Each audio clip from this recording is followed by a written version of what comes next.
les gens, j'espère que vous allez bien. Moi c'est Déborah Lélie pour tous les nouveaux bienvenus et les anciens, vous-même vous connaissez votre goût. On n'échange pas une équipe qui gagne, guys. Je suis très contente de vous retrouver aujourd'hui, oui, avec un moignon. J'attends la rentrée. Bref, pour tous ceux qui ont déjà fait la rentrée, je vous souhaite une très bonne rentrée, plein de succès et réussite. Pour ceux qui n'ont pas encore fait la rentrée comme moi, je vous souhaite de trouver la motivation, le succès aussi et la réussite. Bref, aujourd'hui on se retrouve pour une nouvelle vidéo. Voilà pourquoi vous êtes là. Une vidéo hot, spicy. Celle-ci, elle est spicy jusqu'à... Même Spice est étonné. Aujourd'hui, je viens vous raconter mon expérience avec les sugar daddy. À dire comme ça, c'est bizarre, mais bon, écoutez l'histoire. Ne jugez pas encore l'histoire. Disclaimer. Écoutez jusqu'à la fin avant d'émettre un jugement, avant de commenter. Ok? Ok. Alors, on y go. Cette histoire se passe il y a de cela 6 ans. Je sais plus trop, 6, 5 ans par là. Je me souviens pas trop, mais c'était au moment où j'étais pas encore majeure, j'étais toujours, on peut dire, adolescente. Bref, faut savoir que je suis née dans une famille où j'ai fait partie des aînés, des 3 premiers aînés, et ma petite soeur cadette, je l'ai toujours pris comme ma fille aînée. Ma fille aînée dans quel sens? Dans le sens où on me l'a laissée un peu tôt. Des gens vont me demander, on te l'a laissée comment? Ma mère, c'est une businesswoman. Une businesswoman dans le sens où elle travaille à son propre compte. Genre, elle peut quitter la maison à 8 h, elle va faire ses affaires, ses business, peut-être même rentrer vers 20 h, 21 h par là.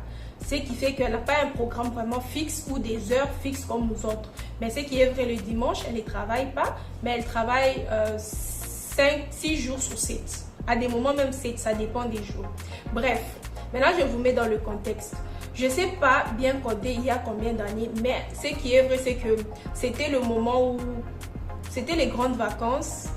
Et puis non seulement ça, je ne me rappelle pas trop même, quand ma petite soeur a eu l'âge plutôt d'aller à l'école, genre 3-4 ans par là, si je me souviens très bien, parce que c'est un peu flou, 3-4 ans par là. C'était le moment où j'avais obtenu mon bac et j'étais, on peut dire, dans l'année sabbatique, dans le sens où j'ai resté à la maison, j'ai fouté rien, flemmarde.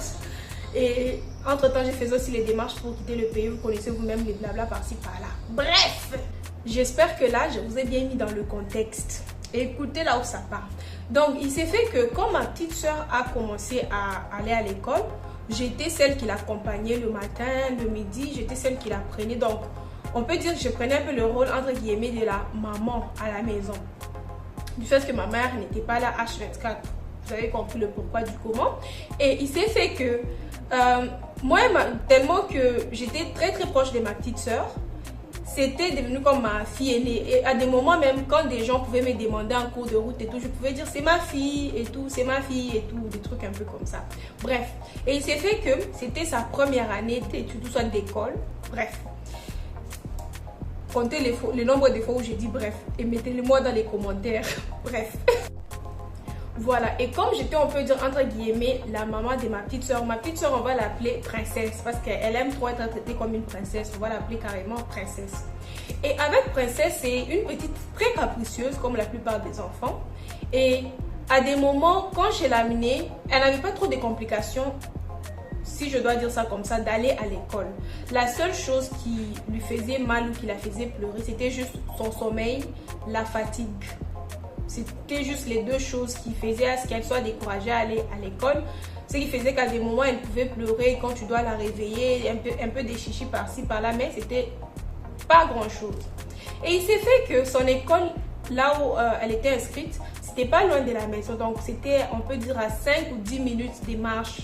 Donc, généralement, je la portais et je partais avec elle et je revenais. C'était toujours comme ça, chaque jour. Et il s'est fait que, moi déjà, je suis quelqu'un du genre, quand je vais à un endroit, je suis juste focus à ce que je vais faire. Les gens qu'il y a autour, les histoires, les détails qu'il y a autour, je ne suis pas là. Moi, c'est, je vais là où je vais, je reviens. Alors, je n'avais pas remarqué qu'il y avait un certain papa qui me lançait des regards un peu genre... Vous voyez un peu. Bref. Et à chaque fois, je l'accompagnais, ma petite soeur et tout, parce que celle-là, c'est une très grande observatrice, dans le sens où elle sait, genre, elle observe vraiment tout ce qui se passe autour. Moi, je m'en foutais. Moi, c'était, je t'amène à l'école, je reviens, je fais ma vie, je prends mon téléphone, j'ai fait mes histoires. C'était juste ça, ma vie, genre, c'était sur ça que j'étais focus. Et elle me dit une fois, oh non, elle m'appelle Dadé. Vous n'avez pas besoin d'explication par rapport à ça, prenez ça comme ça. Elle m'appelle Daddy, il y a un papa là qui est en train de te regarder de l'autre côté. Bref, quand elle me dit ça, c'est quand je lève les yeux, je regarde le type et je me dis, c'est un père de famille parce que lui aussi, il avait son fils dans la même école.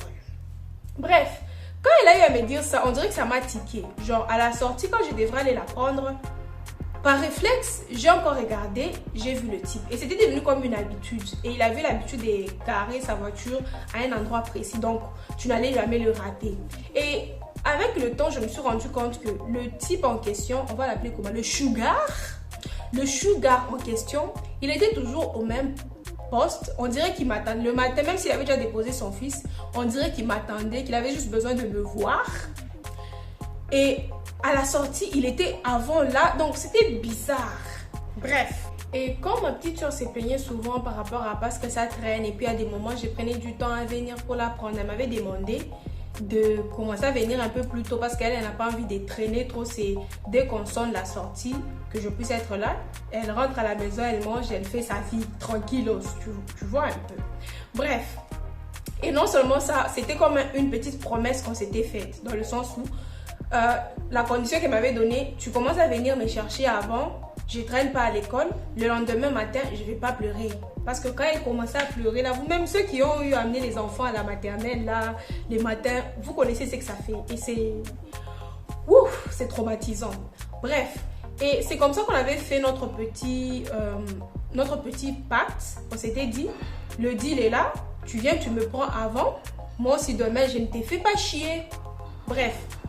Et il s'est fait que, si je me rappelle très bien, la sortie c'était souvent à 11h30 ou 11h40 par là. Et souvent je pouvais quitter la maison peut-être vers 11h, juste 11h10. Le temps de passer peut-être à une boutique, lui prendre quelques petits trucs. Parce qu'avec elle, il fallait la gâter pour que le lendemain, elle ne te fasse pas chier. Parce que si elle te fait chier, guys, croyez-moi que ça peut aller loin avec elle. Ça peut aller loin. Alors pour éviter tout ça là, je faisais un maximum.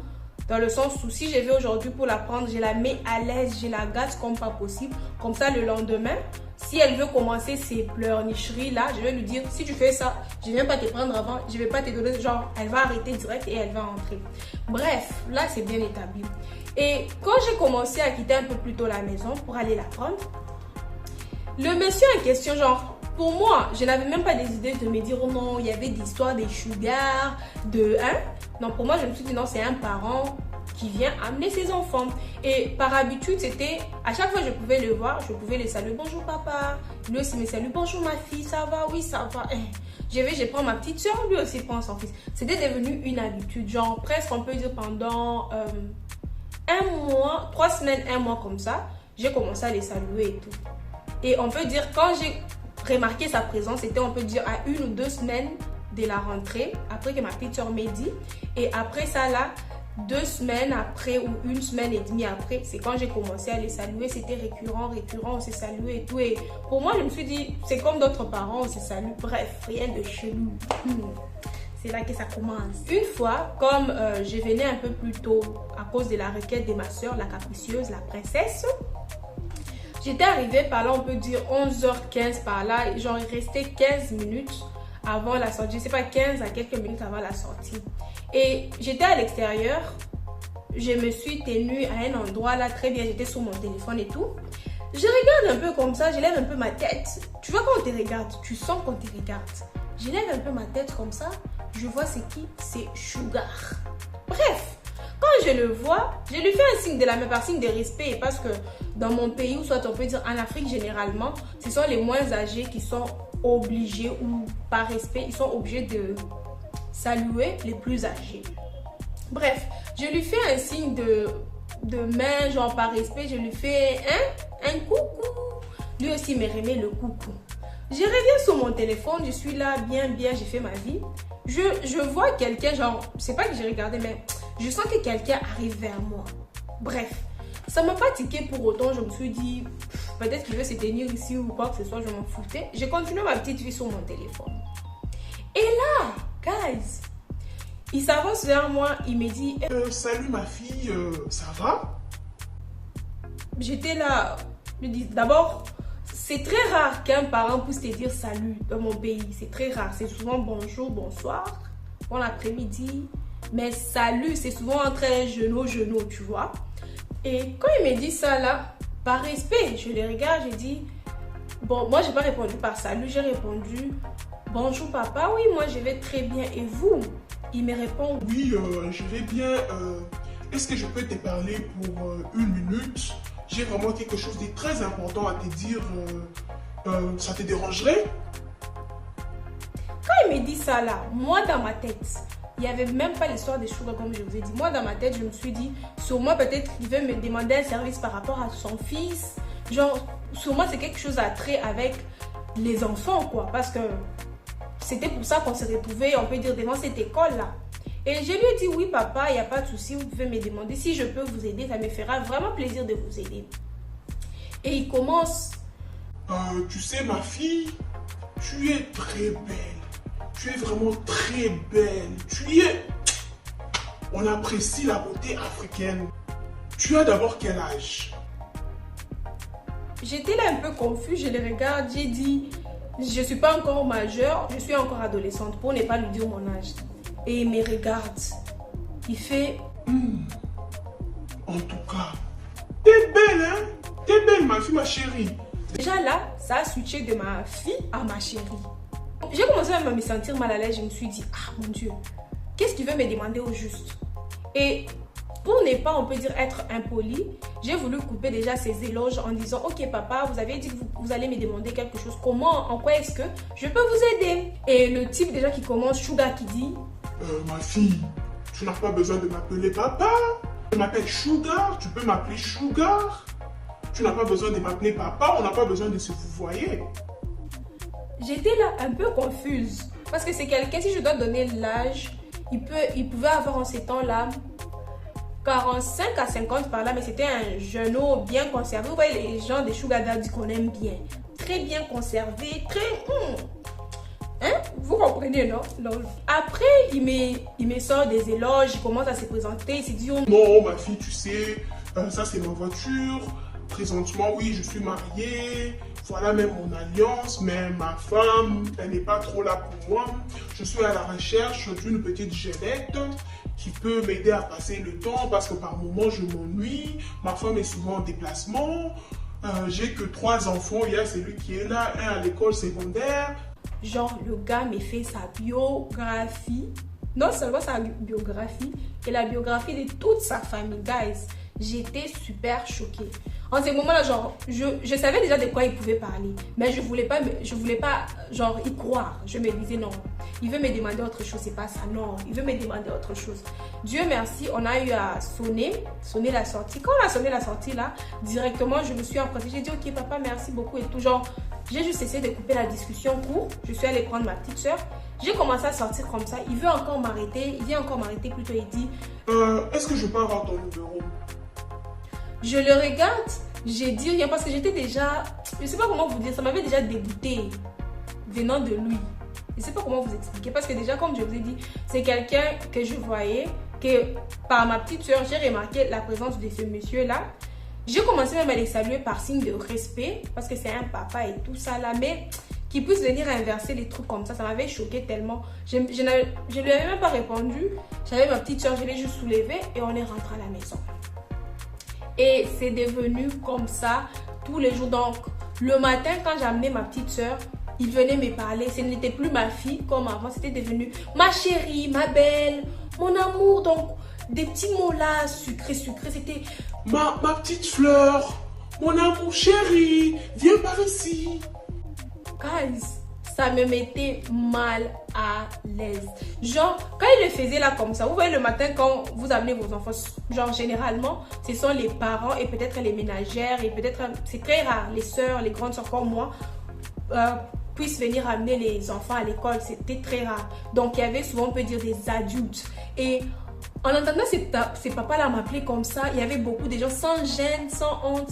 Ça me mettait la honte et j'étais tellement mal à l'aise. J'appréhendais l'aller et le retour. Genre, je n'en pouvais plus. Ça me fait... Genre, c'était limite du harcèlement. Dans le sens où, quand j'arrive, il était là avec son fils. Même devant son fils, hein, il ne se gênait même pas. Il était là avec son fils, moi aussi je venais avec ma petite soeur. On entrait ensemble, il faisait que me parler, il m'appelait avec des petits noms sucrés, salés là par là comme ça. Il y avait des gens tout autour.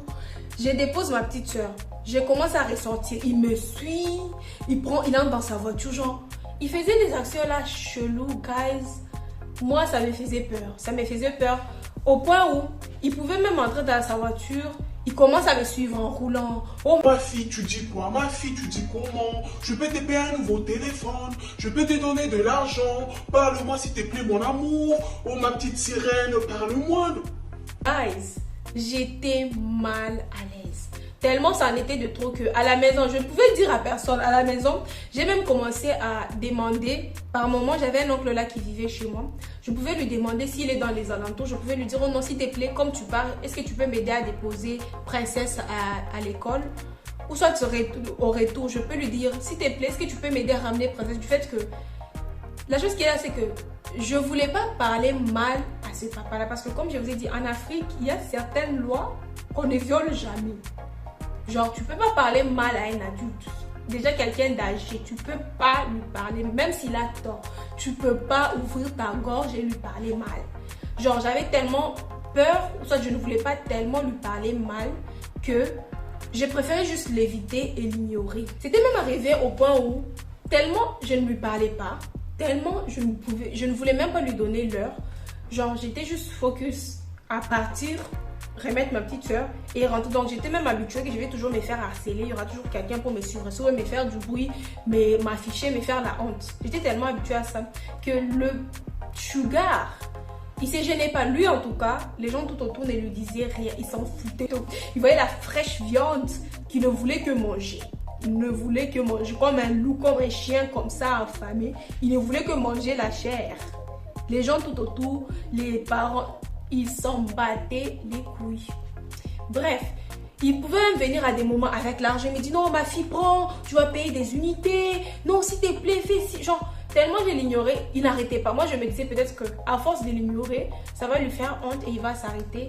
Le gars, il s'en foutait. Il voulait me manger. Bref, donc imaginez un peu le niveau des, je sais pas, psychoties ou des problèmes mentaux que le papa là avait. Déjà il s'est rendu compte genre que c'est mort, je n'allais pas lui donner mon numéro, genre il ne pouvait pas forcer. Il est allé même au point où il a payé un téléphone avec une carte SIM. Genre la carte SIM là, le numéro, genre c'est comme s'il avait déjà le numéro et il voulait m'offrir ce téléphone là et cette carte SIM là. Dans le sens où il n'a pas besoin de me demander le numéro du fait qu'il avait déjà. Est-ce que vous comprenez un peu le degré de, je sais pas si c'est de la faim ou des problèmes mentaux que ce type là avait. Et avec le temps, j'ai commencé à avoir peur. Je me disais, mon Dieu, comment est-ce que je peux faire? Et un jour, je me disais qu'un jour, je vais mal lui parler. Parce que par moment, quand ça en était de trop, je pouvais juste, pour le recadrer, je pouvais lui dire, papa, s'il vous plaît, je suis pressée, j'ai pas le temps. S'il vous plaît, je suis pressée, je suis pas intéressée. C'est les seules choses que je lui disais. Il n'écoutait jamais. Et revenons à ma petite soeur princesse. Vous voyez les enfants, quand ils sont dans l'âge de 3, 4, 5 ans là, ce sont des enfants qui parlent beaucoup. Et ma petite soeur, très souvent, elle avait l'habitude, quand maman rentre là vers 20h, 19h par moment, elle va aller voir maman, elle va s'asseoir avec maman et elle sera en train de lui raconter tout ce qui s'est passé de sa journée, chose normale que les enfants font. Un jour, j'étais au grand salon, le salon des parents. Je sais plus ce que j'ai fait. Je sais pas si j'étais en train de débarrasser la nourriture, j'étais en train de faire si c'est quoi, j'en ai plus aucune idée. J'entends quoi? Ma petite soeur, quand elle me voit entrer au grand salon, elle me regarde, et elle rigole et dit, oui, maman, il y a une chose que j'ai oublié de te dire. Maman, tu sais quoi? Chaque jour, quand Dadé vient me déposer à l'école, et aussi quand elle vient me prendre, elle a son ami comme ça. C'est un papa. Et puis son enfant est aussi dans ma classe. Et tu sais comment est-ce que le papa l'appelle Dadé? Il appelle chérie. Il appelle ma fleur. Il m'appelle ma chérie. Guys, quand ma petite soeur expliquait ça là à ma mère, dans ma langue on dit Kwa Maungu.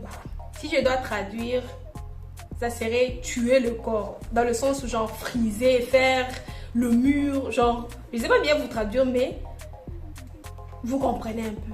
Guys, quand elle disait ça à ma mère, j'ai fait semblant comme si je n'entendais rien. J'ai fait comme si j'étais tellement concentrée à ce que j'étais en train de faire que tout ce que ma petite soeur disait, leur discussion là, ça me disait rien parce que je me disais, mon Dieu, si ma mère me demande des explications, quelle explication je vais lui donner? Parce qu'il faut savoir, ma mère, il y en a là-dedans. Il y en a là-dedans. Elle est trop intelligente dans le sens où tu ne peux pas lui mentir. Ma mère, c'est quelqu'un à qui tu ne peux pas lui mentir. Et puis non seulement ça, je suis aussi quelqu'un qui j'ai du mal à mentir. Du mal à mentir dans le sens où mes parents savaient quand je mens exactement. Ça, c'était mon plus grand défaut. Ils savaient quand je mens et ils savaient quand je ne mens pas. Et on peut dire généralement, les gens qui sont très très proches de moi peuvent les détecter. Et ma mère pouvait détecter au moment où je mentais et au moment où je pouvais dire la vérité. Guys. J'ai pris ce que j'avais à apprendre. Je suis sortie et la chose qui est même drôle, c'est quoi? Maman voulait m'appeler pour me parler, me demander qu'est-ce qui s'est passé. Dieu merci, ma petite soeur n'arrêtait pas de parler. Elle était toujours en train de lui dire, attends, laisse-moi d'abord t'expliquer. Attends, laisse-moi d'abord t'expliquer. Et puis aussi, donc elle était en train de tout lui expliquer. Les gars, quand je suis allée au petit salon, je suis entrée dans la cuisine. J'étais là. J'ai fait une petite prière. J'ai dit, Seigneur, pardonne-moi tous mes péchés. Je sais que je ne suis pas parfaite. Je sais que je ne suis pas une gentille fille, mais pardon. Que l'histoire ici ne m'apporte pas des problèmes. Seigneur, tu sais bien que j'ai rien fait avec ces papas-là. Tout ce qu'ils me donnaient, j'ai refusé. Ces propositions, j'ai refusé. Je suis innocente. S'il te plaît, rends-moi justice. Guys, je ne sais pas par quel miracle, je ne sais pas comment, mais on dirait qu'il y avait l'un de mes petits frères qui avait un autre petit problème là. Directement, il allait aller parler à ma mère. Il y a d'autres personnes qui sont allées parler à ma mère. Mon père qui parlait à ma mère. Genre, cette histoire-là a un peu, on peut dire, fouillé sa tête. Mais, non seulement ça, moi dans ma tête, je me disais, mon Dieu, à n'importe quel moment, demain, elle risque de me demander. Si pas demain, dans le futur. Donc, j'avais une peur. Genre, je suis sûre que même ma mère avait remarqué que ces jours, genre depuis ces jours-là et les jours d'après qui venaient, je l'évitais un maximum. Je ne voulais pas trop rester faire des causeries avec elle pendant plus de 20 minutes. Je voulais toujours partir. Sûrement, elle avait remarqué. Parce que, guys, ma mère aussi, c'est quelqu'un qui a une mémoire dans le sens où tu peux lui dire quelque chose aujourd'hui. Même si aujourd'hui, tu fais quelque chose plutôt aujourd'hui, elle ne t'interpelle pas aujourd'hui, elle va te regarder. Même après 3 semaines, même après 1 mois, 3 mois, elle peut toujours y revenir. C'est même la chose qui m'est tuée là. C'est même la chose qui m'est... Parce que, je ne sais pas vous expliquer, en ces temps-là, j'étais tellement innocente dans le sens où j'avais tellement peur que mes parents puissent entendre parler peut-être des mauvais trucs par rapport à moi, dans le sens où... Je ne sais pas comment bien vous expliquer, mais j'étais dans une peur là. Mais actuellement, si peut-être ma mère vient me dire, ok, j'ai entendu si ça, explique-moi. Je peux lui expliquer, même si j'ai rien fait, genre en étant calme. Mais à cette époque-là, je sais pas comment vous expliquer, mais comprenez juste. Bref, c'est comme ça que ma mère ne m'a jamais demandé par rapport à ça, grâce au Seigneur. Et comment est-ce que ça s'est terminé avec le sugar en question? Il faisait toujours ses tentatives et tout. J'ai fait ça au maximum de l'éviter. Et lui-même aussi, de lui-même, je sais pas par quel miracle, il avait compris, il ne venait plus vers moi. Et puis non seulement ça, une chose aussi, on dirait que lui aussi, il était devenu busy avec ses trucs. Il y avait quelqu'un d'autre qui venait prendre son fils et on peut dire que c'est comme ça que l'histoire avec Sugar s'est terminée. Bref, guys, comme conclusion, qu'est-ce que je peux dire? Ceux qui sont, je sais pas, mariés, les papas, les Sugar et tout, restez avec vos femmes, laissez les petites filles. Laissez les petites filles. En plus, quand j'y réfléchis, j'y pense bien, je me dis, le papa là pouvait vraiment craindre la prison, dans le sens où j'étais encore mineure, j'étais pas encore majeure. Donc à tout moment, ça pouvait mal se dérouler, peut-être avec mes parents, et que ma mère puisse être chaud, et qu'elle puisse aller décider de le confronter, ça pouvait apporter là les problèmes. Et puis non seulement ça aussi, ne faites confiance à personne et chacun se gère. Ceux qui sont dans les sugaries entre sugar daddy, sugar baby, ça vous concerne, chacun se gère. Sinon, j'espère que cette vidéo vous aura plu, vous aura fait rire. Et c'est tout pour moi pour aujourd'hui. N'oubliez surtout pas de venir me suivre sur mon Instagram qui sera juste là. N'oubliez pas de liker, guys. Likez, abonnez-vous, commentez, guys. Mettez aussi vos petites expériences avec le sugar. Ou soit si vous êtes sugar les gars, mettez votre expérience. Si vous avez des histoires, n'hésitez surtout pas à venir me contacter sur mon Instagram qui sera juste là comme je vous l'ai dit. Écrivez-moi votre histoire, faites-moi des voice notes. Je réponds à tout le monde et je raconte vos histoires en anonymat avec votre approbation bien sûr. Sinon c'est tout pour moi pour aujourd'hui. Prenez soin de vous et c'est que du love.